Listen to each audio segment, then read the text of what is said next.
Okay, thank you all ladies and gentleman. আশা করি ভালো আছো আর স্বাস্থ্যবিধি মেনে চলছো। পড়ালেখা সেটাও আশা করি ভালোই করছো। গত সপ্তাহে তোমাদেরকে হোমওয়ার্ক দিয়েছিলাম, সেটা করেছো কিনা জানি না। সবাই খাতা এবং কলম কাছে রাখবে বিগত ক্লাসের মতো, যাতে করে আমরা আজকে যেটা করছি তার সবটুকু না হলেও কিছু কিছু ঘটনা লিখে রাখতে পারি। এবং এই যে বিষয়গুলো আমরা অনলাইনের মাধ্যমে করাচ্ছি অত্যন্ত প্রয়োজনীয়, যেগুলো তোমাদের পরীক্ষায় আসার জন্য কমন। অন্যদিকে টপিকস ম্যাটারকে জ্ঞাত করার জন্য এটা খুব বেশি পরিমাণ দরকার। তো শিক্ষার্থী বন্ধুরা, আমরা গত ক্লাসে আলোচনা করছিলাম অর্থনীতি দ্বিতীয় পত্র নবম অধ্যায়। তোমরা একটু যদি বই থাকে কাছে সেটা খুলতে পারো। অর্থনীতি দ্বিতীয় পত্র নবম অধ্যায়, এবং এটা ছিল সরকারি অর্থব্যবস্থা। সরকারি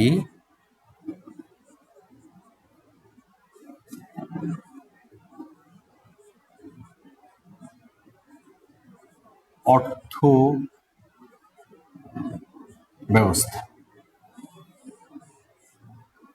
এই হচ্ছে, আমরা এখন এই চ্যাপ্টারেরই একটা প্রশ্ন আমি তোমাদেরকে লিখিয়েছিলাম, তোমাদের মনে আছে কিনা জানি না। ওটা ঢাকা বোর্ড 19-এ এসেছে, এবং যে প্রশ্নটা হয়তো তোমাদের সংগ্রহে নাই, আমি একটু প্রশ্নটা পড়ছি এবং ওটার উত্তরও আমরা প্রায় শেষ করে দিয়েছিলাম। শুধু ঘ নম্বরটা তোমাদেরকে বাড়িতে দেখতে বলেছিলাম। আমি একটু প্রশ্নটা পড়ছি, দেখো তোমাদের খাতায় লেখা আছে বোধহয়। উদ্দীপকটা এরকম ছিল: সরকার ইচ্ছা করলে দেশ ও দেশের বাইরে থেকে ঋণ নিতে পারে। সরকার ইচ্ছা করলে দেশ ও দেশের বাইরে থেকে ঋণ নিতে পারে। দেশের বাইরে থেকে ঋণ নিতে হলে বিভিন্ন শর্ত, সময়কাল, ঋণ পরিশোধ প্রভৃতি বিষয়ে চিন্তা ভাবনা করতে হয়। তবে সরকার বিদেশ থেকে ঋণ গ্রহণ করতে পারলেও জামিল সাহেব কেবল দেশেই ঋণ নিতে পারেন। তাহলে বিদেশ থেকে ঋণ আনতে গেলে বিভিন্ন শর্ত, সময়কাল এগুলোকে বিবেচনা করতে হয়। এবং লাস্টের যে কথাটা বললো, সরকার বিদেশ থেকে ঋণ নিতে পারলেও জামিল সাহেব সে শুধুমাত্র দেশের থেকেই ঋণ করতে পারেন। এখানকার ঘ নম্বরের যে প্রশ্নটা ছিল, জামিল সাহেব যে উৎস থেকে ঋণ গ্রহণ করে তার সাথে সরকারি ঋণের পার্থক্য উদ্দীপকের ভিত্তিতে লিখো। আমি প্রশ্নটা একটু লিখে দিচ্ছি। ঘ এর কোশ্চেনটা ক, খ, গ আমি গত সপ্তাহে আলোচনা করেছি। এখন আমরা ঢাকা বোর্ড 19-এর উদ্দীপকটা মুখে বললাম, গত ক্লাসে লিখে দিয়েছি।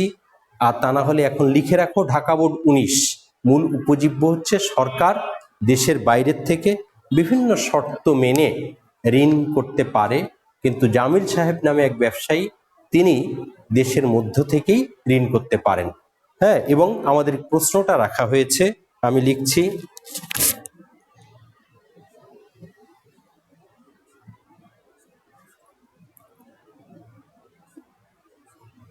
জামিল সাহেব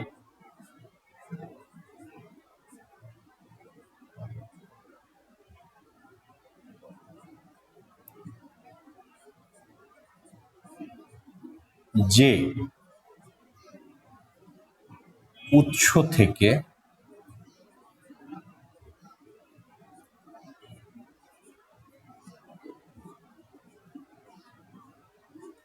জামিল সাহেব যে উৎস থেকে ঋণ গ্রহণ করে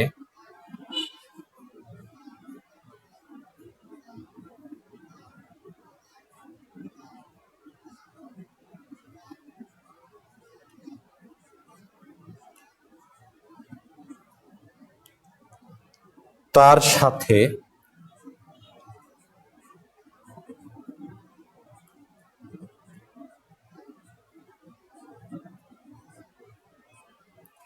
সরকারি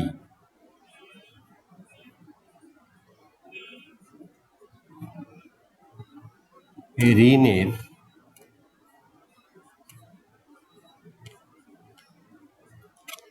পার্থক্য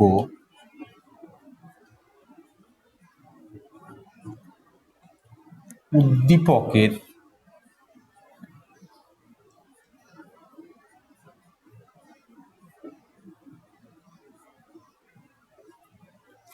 ভিত্তিতে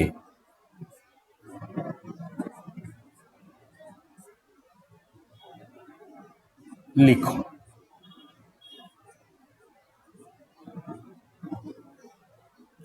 তাহলে আমি আবারও যদি তোমাদেরকে মনে করে দিই, সরকার দেশের বাইরে থেকে ঋণ নেয়, সেটা বিভিন্ন শর্ত মানতে হয় সরকারকে, সময়কাল একটা ফ্যাক্টর থাকে, প্রভৃতি বিষয়ে ঋণ পরিশোধের একটা বিষয় থাকে, প্রভৃতি বিষয়ে চিন্তা ভাবনা করতে হয়। তবে জামিল সাহেব আমরা দেখতে পেলাম যে তবে সরকার বিদেশ থেকে ঋণ গ্রহণ করতে পারলেও জামিল সাহেব কেবল দেশেই ঋণ নিতে পারেন।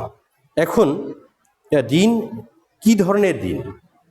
সরকার যেটা করছেন সেটা হচ্ছে বৈদেশিক ঋণ, আর জামিল সাহেব যেটা করছে সেটা হচ্ছে অভ্যন্তরীণ ঋণ।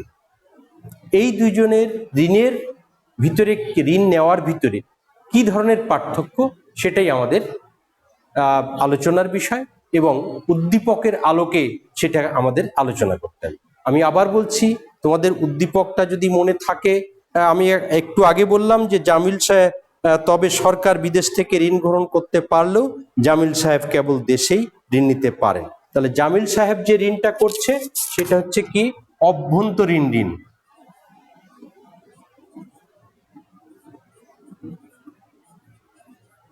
অভ্যন্তরীণ ঋণ। আর একজন সরকার যেটা করছে সেটা হচ্ছে বৈদেশিক ঋণ।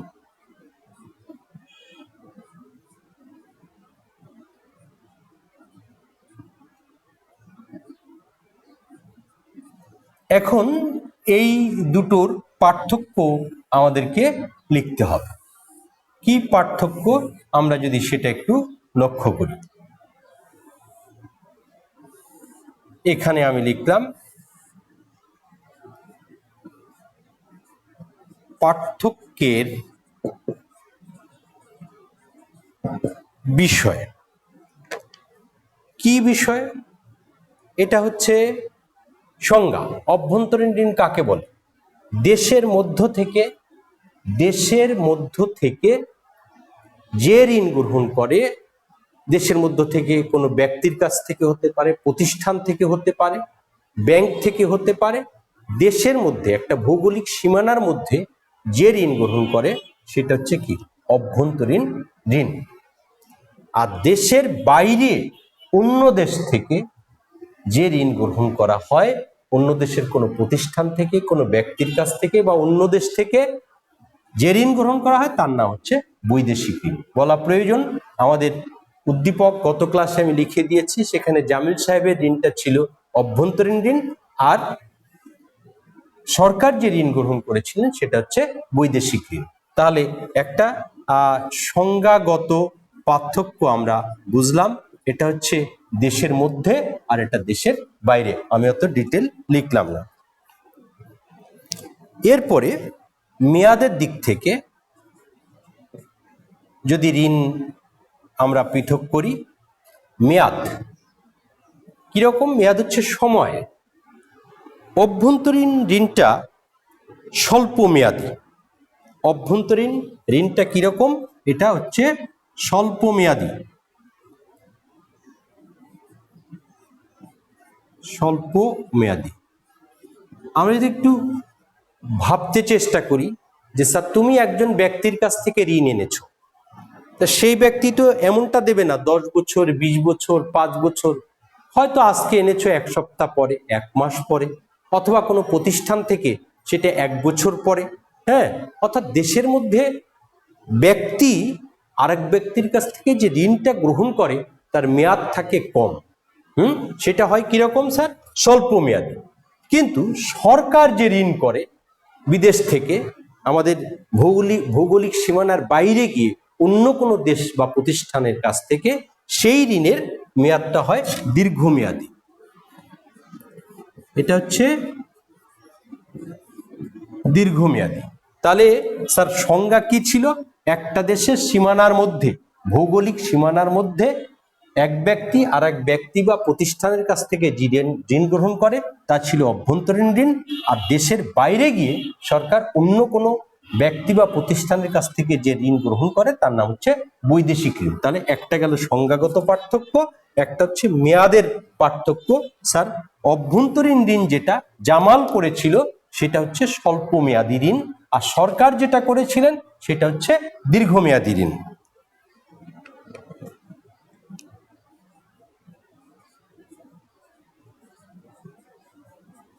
মওকুফ, অনেক ক্ষেত্রে অনেকদিন ঋণের বোঝা হয়ে গেছে আর পারা যাচ্ছে না। হ্যাঁ, ঋণ করা মানেই তো তার সাথে সুদও দিতে হয়।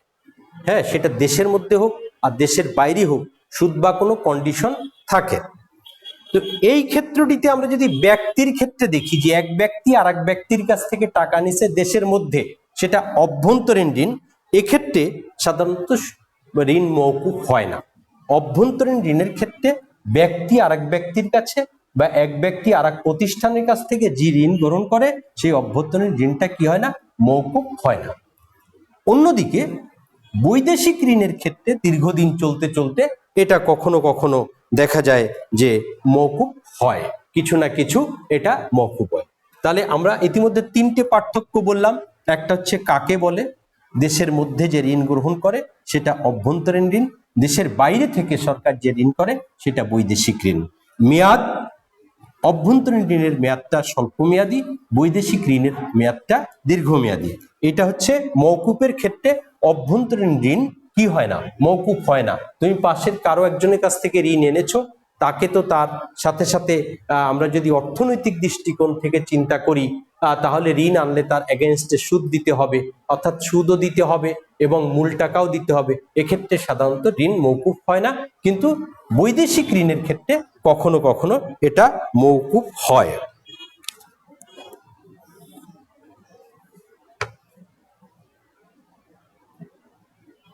পরিশোধের ক্ষেত্রে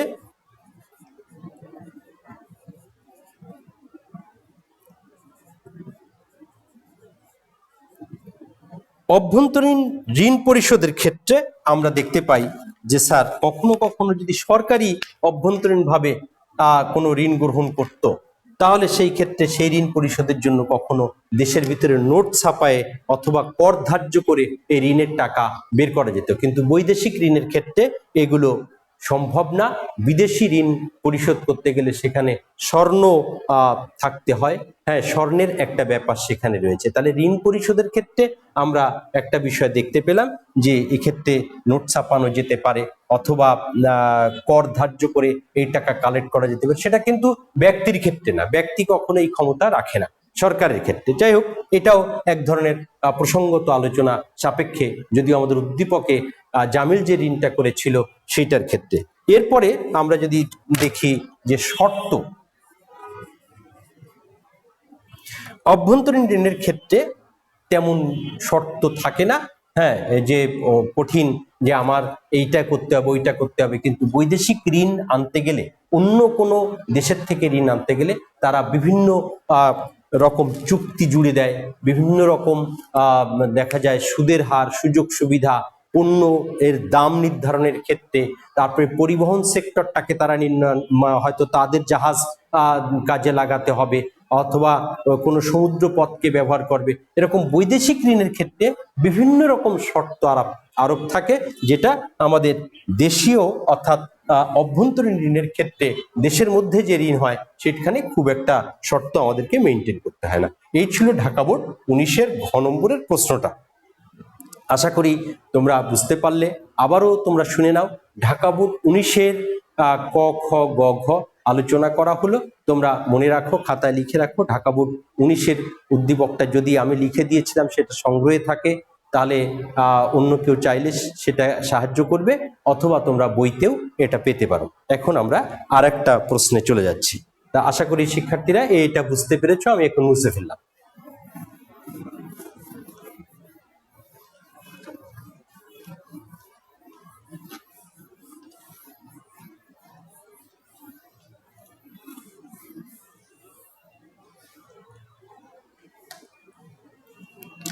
তোমরা সবাই খাতা কলম নিয়েছো আশা করি। এখন আমি লিখবো এবং মুখে জোরে জোরে বলছি, তোমরা শুনে শুনেও লিখতে পারবে।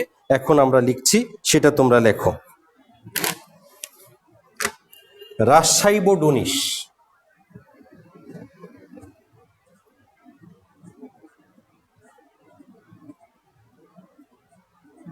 রাজশাহী বোর্ড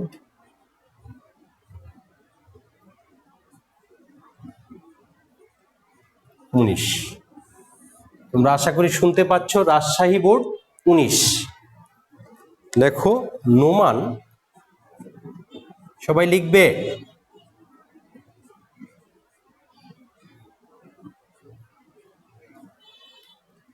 একাদশ শ্রেণীর ছাত্র।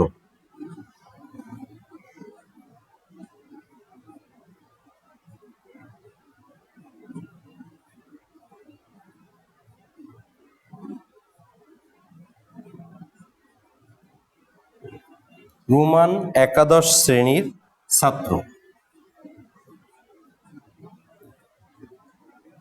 সে পত্রিকার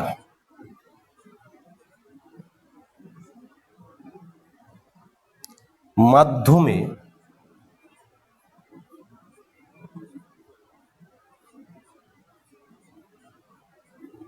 জানতে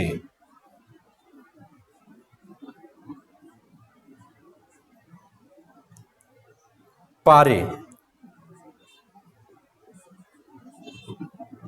সে পত্রিকার মাধ্যমে জানতে পারে ব্যক্তির ন্যায়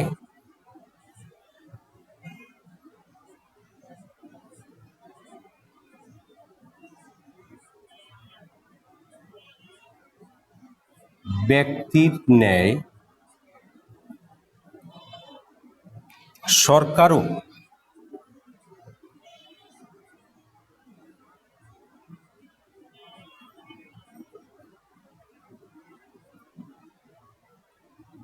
বিভিন্ন খাতে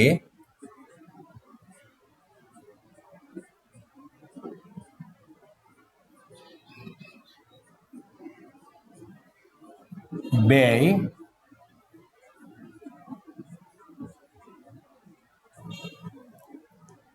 করে। দেশের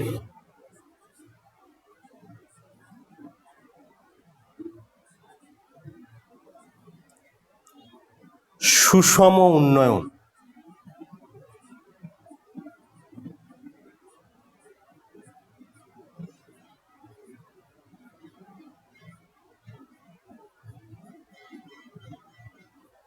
দেশের সুষম উন্নয়ন প্রশাসনিক ব্যয় নির্বাহ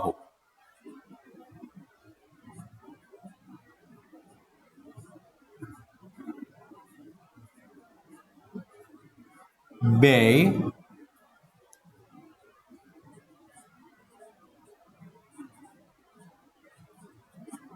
নির্বাহ সামাজিক কল্যাণ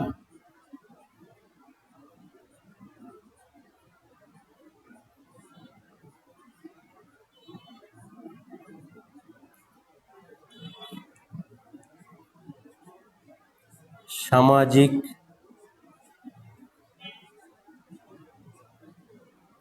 কল্যাণ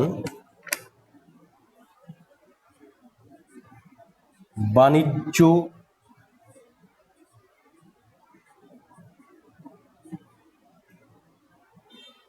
চক্র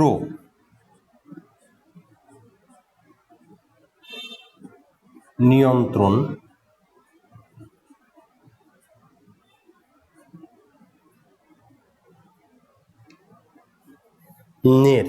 নিয়ন্ত্রণের জন্য সরকারকে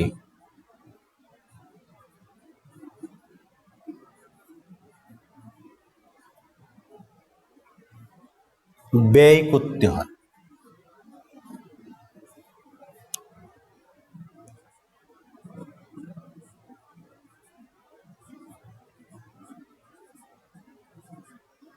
সরকারকে ব্যয় করতে হয়।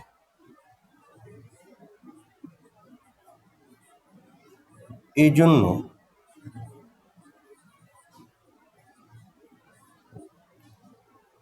অবশ্য সরকারকে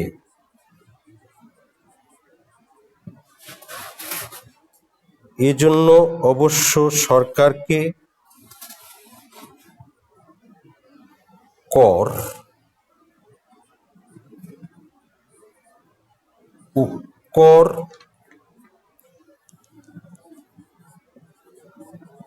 বহির্ভূত খাত থেকে আয় ও করতে হয় তার কাছে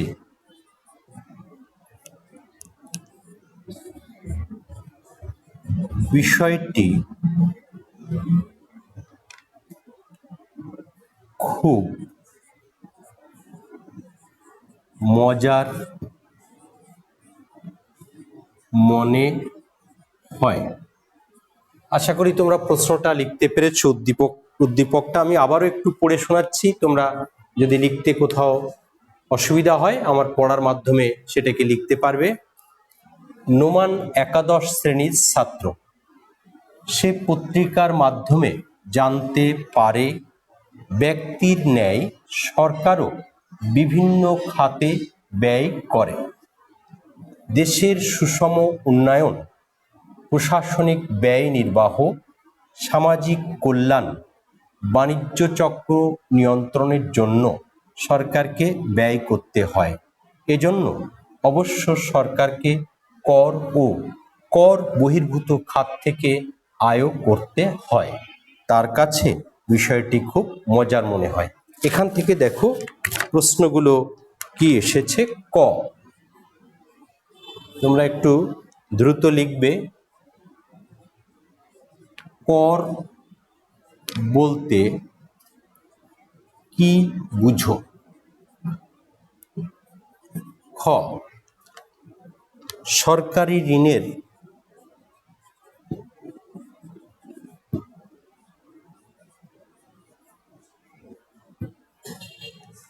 অন্যতম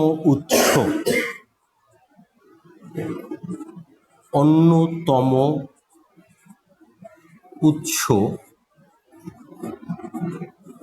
বাণিজ্যিক ব্যাংক। বুঝিয়ে লিখো।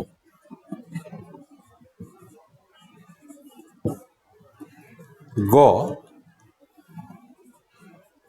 সরকারি ব্যয়ের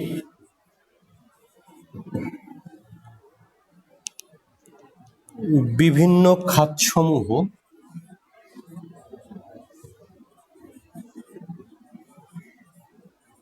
উদ্দীপকের আলোকে ব্যাখ্যা করো। গয়ের প্রশ্নটা হয়তো তোমরা দেখতে পাচ্ছ না, তারপর আমি বলছি লিখে নাও। সরকারি ব্যয়ের বিভিন্ন খাতসমূহ উদ্দীপকের আলোকে ব্যাখ্যা করো।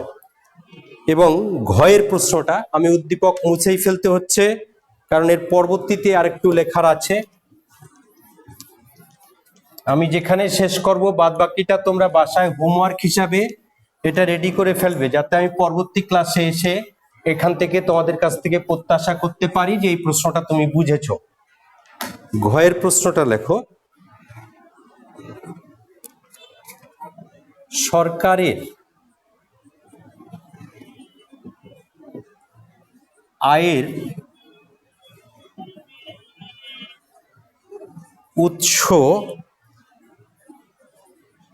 হিসেবে কর ও কর বহির্ভূত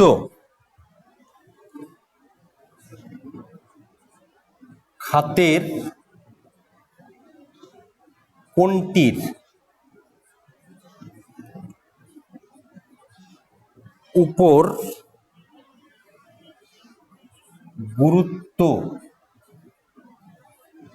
দেয়া উচিত, যুক্তি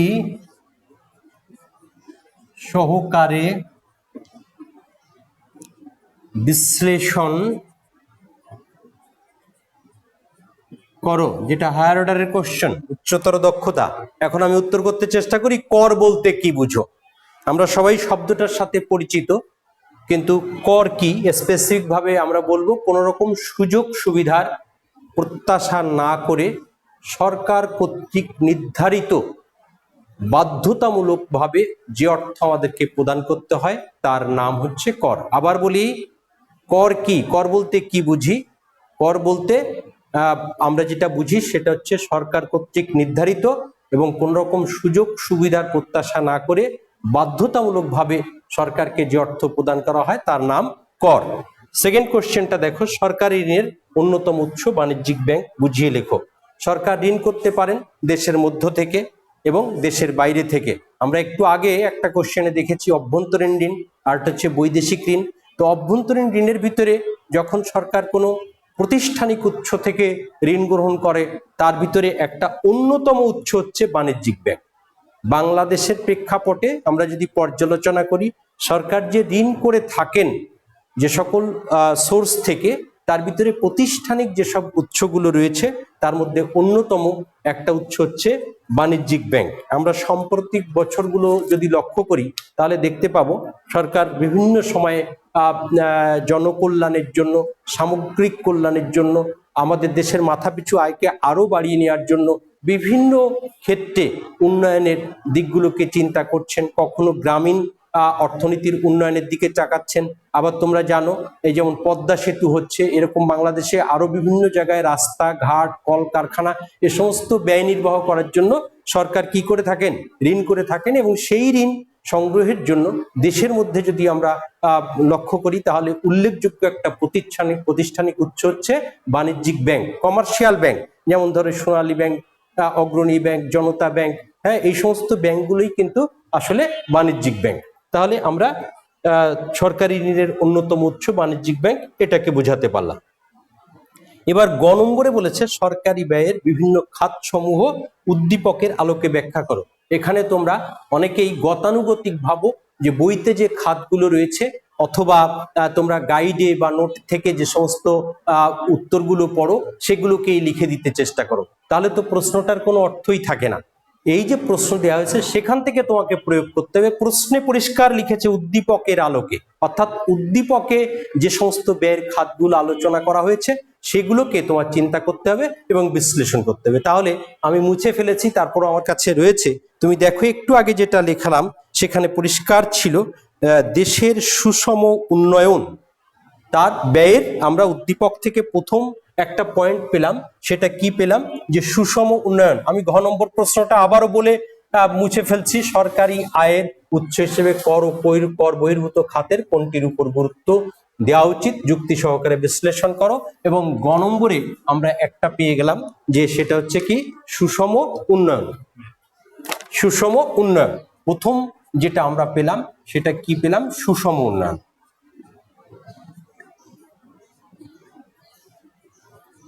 ব্যয়ের অন্যতম একটা খাত হচ্ছে কি সুষম উন্নয়ন। সুষম উন্নয়ন মানে কি? আগে যেমন দেখা যেত উন্নয়নের রূপরেখাটা শুধু শহর কেন্দ্রিক দেখা যেত, আন্তর্জাতিক বিমানবন্দর থেকে নেমে সেখানে যতটা ওয়েল ডেকোরেটেড ছিল বা অন্যান্য জায়গাগুলো যেমন ডেকোরেটেড ছিল, অনেক আগের কথা বলছি, মোটামুটি এই ধরনের, একেবারে যে এটাই ইউনিভার্সাল তা নয়। কিন্তু এখন সরকার কি করছে? গ্রাম পর্যায়ে বিভিন্ন দিক থেকে উন্নয়নের চেষ্টা করছে। আমরা সম্প্রতি দেখতে পেলাম যে বিদ্যুৎ প্রায় সমস্ত জায়গায় প্রত্যন্ত অঞ্চলগুলোতে চলে গেছে, রাস্তাঘাটের উন্নতি হয়েছে, আজকে প্রযুক্তি পৌঁছে গেছে, আজকে অনলাইন পৌঁছে গেছে, এবং শুধু ধনী আরো ধনী হবে আর গরিব আরো গরিব হবে তা নয়, ধনী গরিবের ভিতরে যে ব্যবধান, সেই ব্যবধানের মাত্রাটা কমিয়ে আনার চেষ্টা করা হচ্ছে। শহরকেও উন্নয়নের দিকে নিয়ে যাওয়া হচ্ছে এবং গ্রাম পর্যায়েও উন্নয়নের দিকে নেওয়া হচ্ছে। এগুলো করতে গিয়ে, গ্রাম পর্যায়ে উন্নয়ন করতে গিয়ে বা শহরে কোনো যে অংশটা কম ছিল সেটাকে নতুন করে ঢেলে সাজাতে গিয়ে বলে স্যার নতুন করে কেমন, যেমন আমরা দেখতে পাচ্ছি আগে ফ্লাইওভার ছিল না কিন্তু এখন ফ্লাইওভার হয়েছে। আগে এত প্রযুক্তি সাহায্যে সবকিছু চলতো না, এখন প্রযুক্তির মিশ্রণ সব জায়গাগুলোতে আমরা যে ব্যবসা প্রতিষ্ঠান, ব্যাংক, মোবাইল সব ক্ষেত্রে আমরা দেখতে পাচ্ছি এগুলো। এই সুষম উন্নয়নের জন্য সরকারকে প্রচুর টাকা ব্যয় করতে হচ্ছে। আমরা কিন্তু এটা উদ্দীপক থেকে লিখলাম। সুষম উন্নয়ন মাথায় খেয়াল রাখবে যে উন্নয়নটা সব স্তরে সমানভাবে হবে, গ্রামেও হবে, শহরেও হবে, ধনীরও হবে, গরিবেরও হবে, যাতে সবাই আমরা সুফলটা সমানভাবে ভাগ করতে পারি। দ্বিতীয় যে পয়েন্টটা এখানে বলা হয়েছে সেটা হচ্ছে প্রশাসনিক ব্যয় নির্বাহ। আর একটা পয়েন্ট আমরা দেখতে পেলাম যেটা হচ্ছে প্রশাসনিক ব্যয়।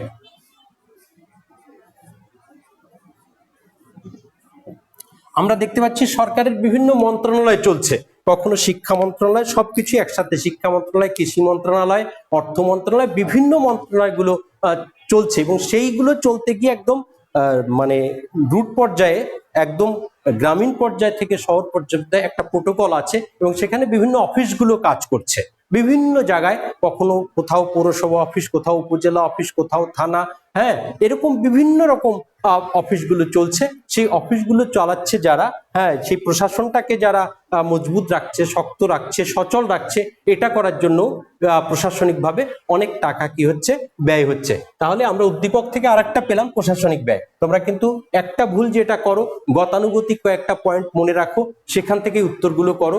সেখান থেকে উত্তর করলে হয়তো কিছু নম্বর পেতে পারো, সেটা এক্সামিনের উপর নির্ভর করবে। কিন্তু যেহেতু এখানে বলেছে উদ্দীপকের আলোকে, উদ্দীপকের পয়েন্টগুলোকে তোমাকে আগে আলোচনা করতে হবে, তারপর তুমি তোমার নিজস্ব সেই বইয়ের পড়া জ্ঞান থেকে বা আরো 2-4টা পয়েন্ট বাড়াতে পারো। কিন্তু এই কথাগুলোকে তোমাকে অবশ্যই মনে রাখতে হবে। এরপরে দেখো সামাজিক কল্যাণ, তৃতীয় আর একটা পয়েন্ট দেওয়া হয়েছে, সেটা হচ্ছে সামাজিক কল্যাণ।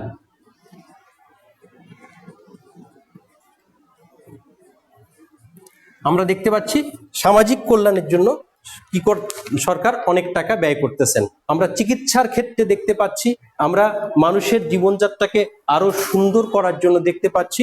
সব ক্ষেত্রগুলোতে আমরা সামাজিক কল্যাণ, যদি সমাজের বিভিন্ন স্তরে, কখনো অন্ধদের ভিতরে, কখনো বেকারদের ভিতরে, কখনো বিধবাদের ভিতরে, কখনো বয়স্কদের ভিতরে বিভিন্ন রকম ভাতা দেওয়া হচ্ছে। আবার আমরা দেখতে পাচ্ছি যারা চিকিৎসা ওরকম করতে পারছে না তাদের জন্য সরকারি হসপিটালে ব্যবস্থা করা হয়েছে। আবার মানে একদম শিশু এবং মায়েদের বিভিন্ন রকম একদম সেই শুরু থেকেই বিভিন্ন রকম সেবা শুশ্রূষা দেওয়ার জন্য সরকার টাকা ব্যয় করতেছেন। এরকম আমরা যদি খোঁজ করি, আবার কখনো আমরা দেখতে পাচ্ছি যে বিভিন্ন দ্রব্য সামগ্রীর দাম যখন ঊর্ধ্বমুখী হচ্ছে, তখন আমরা সেই দ্রব্যগুলো আবার বিভিন্ন জায়গায় টিসিবির আওতায় বা বিভিন্ন জায়গায় আমরা দেখতে পাই যে এই দ্রব্যগুলো অপেক্ষাকৃত কম মূল্যে জনসেবার জন্য, সমাজের কল্যাণের জন্য তাদের কাছে পৌঁছে দেওয়া হচ্ছে। তাহলে আমরা দেখতে পেলাম এক্ষেত্রেও সামাজিক কল্যাণের জন্য সরকার এক বছরে, একটা আর্থিক বছরে বা সবসময় অনেক টাকা খরচ করে থাকেন, যেটা সরকারি ব্যয় হিসেবে বিবেচিত। আমরা কিন্তু উদ্দীপক থেকে বলছি। এবং তারপর আছে বাণিজ্য চক্র নিয়ন্ত্রণ। বাণিজ্য চক্রটা কি? আমরা দেখতে পাই ব্যবসা, কোনো কোনো একটা দ্রব্যের ব্যবসা একটা সময় খুব আকাশচুম্বী, অনেক ভালো পজিশনে থাকে। একসময় আমাদের দেশের পাটের কথা বলি, একসময় আমাদের কথা চিংড়ির কথা বলি, এগুলো কিন্তু অনেক অনেক বেশি ব্যবসা সফল হয়েছিল এবং বিদেশে প্রেরণ করে আমরা প্রচুর বৈদেশিক মুদ্রা আনতে পারতাম। সেই জায়গাটা দিয়ে এখন দেখা যাচ্ছে যে সেই পাটের সেই যে এক সময়কার সোনালী অতীত, সেটা একটু ক্ষীণ হয়ে গেছে। এখন আবার আমরা দেখতে পাচ্ছি পোশাক শিল্প বেশ উপরে রয়েছে। অর্থাৎ কয়েক বছর অন্তর অন্তর বা কখনো কখনো কোনো ব্যবসা খুব ভালো থাকে, আবার কোনো ব্যবসা মন্দা অবস্থায় চলে যায়। এই যে একটা সার্কেল, এই যে একটা চক্র, এটাই হচ্ছে বাণিজ্য চক্র। কখনো সেটা লাভের মুখ দেখবে, কখনো সেটা অনেক লাভ হবে, আবার কখনো ভাবতে হবে যেটা হয়তো এর ডিমান্ড সেরকমটা থাকবে না, এটার ব্যবসা হয়তো ওরকম থাকবে না। একটা আমরা দেখতে পাই আর্থিকভাবে ফলপ্রসূ বা লাভবান, আর একটা আমরা দেখতে পাই ক্ষতির সম্মুখীন। এই যে ব্যবসা বাণিজ্যের যে একটা লাভ এবং মন্দা, এই বিষয়টাই আসলে বাণিজ্য চক্রের সাথে বিশ্লেষিত হয়েছে।